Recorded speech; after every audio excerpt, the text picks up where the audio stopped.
एक बूढ़ा व्यक्ति जिसकी उम्र 60-70 साल होगी, वह एक बैंक में पहुँचता है। वह बैंक में पहुँचता है तो बैंक में जो भी एम्प्लॉयी थे और जो भी ग्राहक थे, उसे बहुत ध्यान से देख रहे थे। क्योंकि वहाँ पे जितने लोग थे, वह मेंटेन थे, अच्छे कपड़ों में थे। लेकिन ये जो दादाजी थे, ये एक पगड़ी बाँधे हुए थे सर पे और इनके पुराने कपड़े और कुछ फटे कपड़े। इसीलिए लोग इन्हें जज कर रहे थे, देख रहे थे काफ़ी ध्यान से कि आखिर इतना बूढ़ा व्यक्ति हाथ में एक लिफाफा लिए बैंक में क्या करने के लिए आया है। जब वह व्यक्ति बैंक पहुँचता है तो वह सबसे पहले इंक्वायरी काउंटर पे पहुँचता है। इंक्वायरी काउंटर पे पहुँचकर उसने वहाँ पे एक मैडम बैठी हुई थी, उन मैडम को कहता है कि मैम हमारे खाते में कुछ शायद दिक्कत है, लेन-देन में दिक्कत हो रही है, अगर आप उसे चेक कर लेती तो काफ़ी अच्छा होता।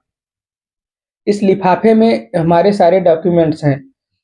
जब वह महिला दादाजी की बात को सुनती है और दादाजी की तरफ देखती है, तो कहती है, "दादाजी, कहीं ऐसा तो नहीं है आपके अकाउंट में पैसे ही ना हों? जब पैसे ही नहीं होंगे तो लेन-देन कहाँ से हो पाएगा?" वहाँ दादाजी कहते हैं, "नहीं, ऐसी कोई बात नहीं है, लेकिन फ़िलहाल के लिए आप एक बार मेरा डॉक्यूमेंट चेक कर लीजिए। अगर आप चेक कर लेंगी तो मुझे कुछ राहत मिल जाएगी और मेरी समस्या का समाधान भी हो जाएगा।" वहाँ मैडम कहती हैं, "ठीक है, हम चेक कर लेंगे, लेकिन आप अभी थोड़ा देर रुकिए, इसके बाद मैं चेक करूँगी क्योंकि अभी और लोग हैं, अभी मैं उनका काम कर रही हूँ, उसके बाद में।" दादाजी कहते हैं, "ठीक है, मैं यहीं पे खड़ा हूँ।" 10-15 मिनट तक दादाजी खड़े रहे, लेकिन उस महिला को कोई फ़र्क नहीं पड़ रहा है कि हमारे सामने कोई बुजुर्ग व्यक्ति भी खड़ा है, उसका भी मुझे काम करना है। बड़ी देर बाद फिर दादाजी कहते हैं कि मैम एक बार आप हमारा चेक कर लीजिए क्योंकि मुझे बहुत दूर मेरा घर है, जाना भी है। वह मैम कहती हैं कि अभी इम्पॉसिबल है, अभी पॉसिबल नहीं है, अभी हम आपका नहीं चेक कर सकते हैं। आप कहीं ऐसा तो नहीं कि गलत बैंक में आ गए हों, आप में दिक्कत है, लेन-देन में अगर दिक्कत है, आपका अकाउंट तो है ना इस बैंक में? वह बुजुर्ग व्यक्ति कहता है कि मैम पहले आप एक बार अच्छे से हमारा डॉक्यूमेंट चेक कर लीजिए। बार-बार कहता है लेकिन वह मैडम कहती हैं कि मुझे सर ने मैनेजर साहब ने काम दिया है, मैं उन काम को जब तक पूरा नहीं कर लूँगी, तब तक मैं आपका काम नहीं करूँगी। जब मैनेजर का नाम सुनता है बुजुर्ग व्यक्ति तो वह कहता है कि ऐसा करिए कि आप मुझे मैनेजर से ही मिलवा दीजिए, मैं अपनी समस्या उनसे ही बता दूँगा, वहीं हमारा समाधान हो जाएगा।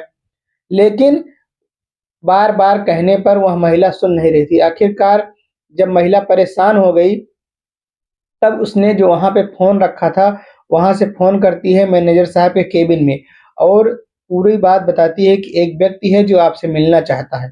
मैनेजर साहब कहते हैं कि अभी मेरे पास उस व्यक्ति से मिलने का कोई टाइम नहीं है, क्योंकि मैं बहुत एक दूसरे क्लाइंट को लेकर बहुत बिज़ी हूँ और इस नॉर्मल से आदमी से मुझे मिलने में कोई दिलचस्पी भी नहीं है। लेकिन ठीक है, आप इसे वेटिंग एरिया में बोल दीजिए कि वहाँ पे इंतज़ार करे, जब समय मिलेगा तो हम इससे ज़रूर मिल लेंगे। उसके बाद में वह अपने काम में व्यस्त हो गए, मैडम ने फ़ोन रख के सारी बात दादाजी को बता दिया कि आप जाके वेटिंग रूम में बैठ जाइए, जब सर को टाइम मिलेगा तो आपको बुलाएँगे। दादाजी वहाँ से उठ कर के सीधा वेटिंग रूम में आते हैं और वहीं पे बैठ कर के अपनी बारी का इंतज़ार करने लगते हैं। घंटों बीत जाते हैं लेकिन उनका नंबर नहीं आता है। इधर मैनेजर साहब जो थे वह किसी से फ़ोन पर बड़ी लंबी-चौड़ी बात कर रहे थे। बैंक का एक कर्मचारी था जिसका नाम नवीन था। वह बाहर गया हुआ था, जैसे ही वह बैंक के अंदर घुसा, उसकी नज़र सिर्फ़ दादाजी पर पड़ी, क्योंकि उसमें से इतने लोग जो बैठे थे, उसमें से दादाजी कुछ अलग दिख रहे थे और उनके माथे पर लकीरें दिख रही थी कि परेशानी वाली लकीरें दिख रही थी।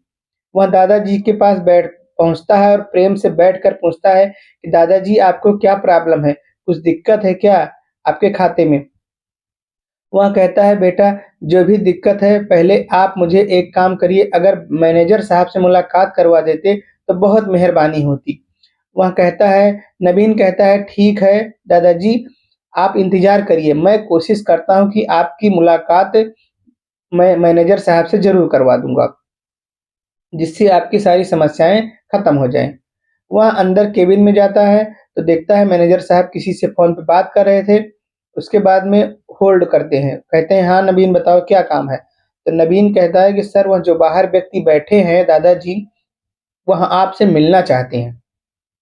अगर आप उनसे एक बार मिल लेते तो उनकी समस्या का समाधान हो जाता, इसीलिए वह आपसे मिलना चाहते हैं। वह कहते हैं कि उसको मैंने ही बैठाया है, मैनेजर कहते हैं उसे मैंने ही वेटिंग एरिया में बैठाया है और फालतू लोगों के लिए मेरे पास समय नहीं है।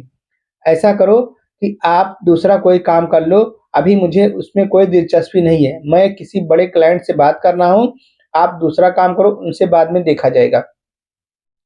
उसके बाद में बहुत देर हो जाती है, फिर भी जो है उसका नंबर नहीं आता है, बुजुर्ग व्यक्ति का नंबर नहीं आता है। वह बहुत परेशान हो जाता है। वह सोचने लगता है कि आखिर क्या किया जाए, क्या किया जाए? आखिर में वह थक हार कर उठता है और अपना लिफ़ाफ़ा लेकर के सीधा बैंक मैनेजर के केबिन के अंदर घुसने लगता है। जब वह घुसने लगता है, तो बैंक मैनेजर तुरंत बाहर आके कहते हैं कि हाँ दादाजी बताइए क्या बात है? दादाजी कहते हैं मैं कितनी देर से इंतज़ार कर रहा हूँ, आपकी प्रतीक्षा कर रहा हूँ कि आप मुझे बुलाएँगे, बुलाएँगे, लेकिन आप मेरी तरफ ध्यान ही नहीं दे रहे हैं। आप किस तरीके के बैंक मैनेजर हैं? आपको अपने ग्राहक की कोई चिंता ही नहीं है। यह बात सुनकर वह बहुत जो बैंक मैनेजर था वह बौखला जाता है कि आप किस तरीके से हमसे बात कर सकते हैं? एक गँवार आदमी हम बैंक मैनेजर से इस तरीके से बात कर सकता है? मैं भी काम ही कर रहा हूँ। दादाजी कहते हैं मैं भी काम ही करवाने आया हूँ। दोनों में बहुत देर बहस होती है, उसके बाद में वह लिफ़ाफ़ा जो है दादाजी मैनेजर को पकड़ाते हैं। कहते हैं कि ये मेरा लिफ़ाफ़ा है, इसमें मेरे डॉक्यूमेंट्स हैं, आप इन्हें चेक कर लीजिए और चेक करने के बाद में मुझे डिटेल बता दीजिए। मुझे डिटेल बता दीजिए मेरे बैंक में लेन-देन क्यों नहीं हो रहा है, मेरे खाते से लेन-देन क्यों नहीं हो रहा है। वह लिफ़ाफ़ा ले लेता है और दादा को बाहर बैठने के लिए बोलते हैं। लिफ़ाफ़ा लेकर मेज़ पे रख देते हैं। उसके बाद में नवीन वापिस आता है केबिन में तो देखता है वही लिफ़ाफ़ा रखा हुआ था। वह लिफ़ाफ़ा चुपके से मैनेजर के केबिन से उठा लेता है और उठाकर उसे अपने कंप्यूटर में लॉगिन करता है। लॉगिन करने के बाद में जितनी भी आईडी थी उसे चेक करता है। जब वह आईडी को चेक करता है तो उसके पैरों के तले से ज़मीन खिसक जाती है।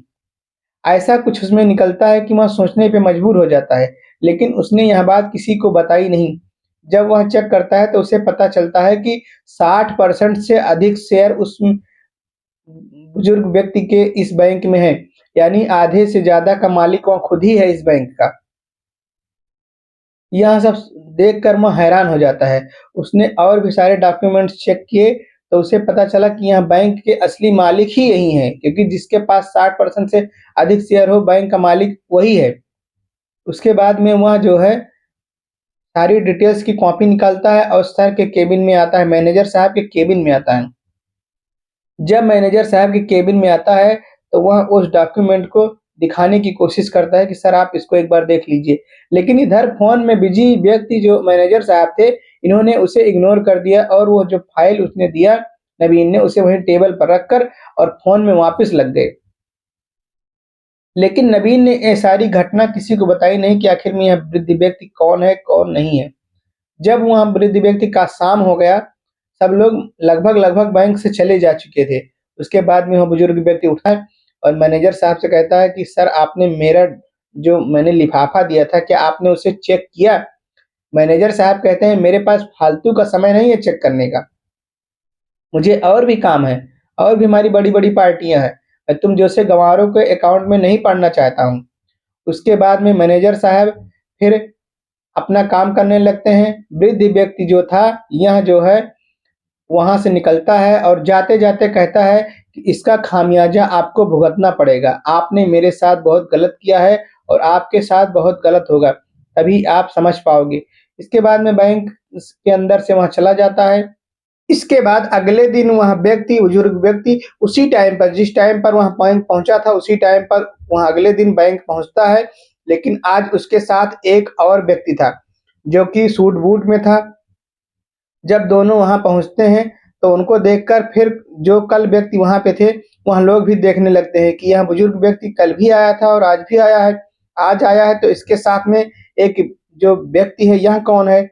जब वह बैंक में पहुँचते हैं, तो फिर मैनेजर साहब उनको देखने लगते हैं और जो वहाँ कर्मचारी थे वहाँ के, सब लोग उन्हें देखने लगते हैं।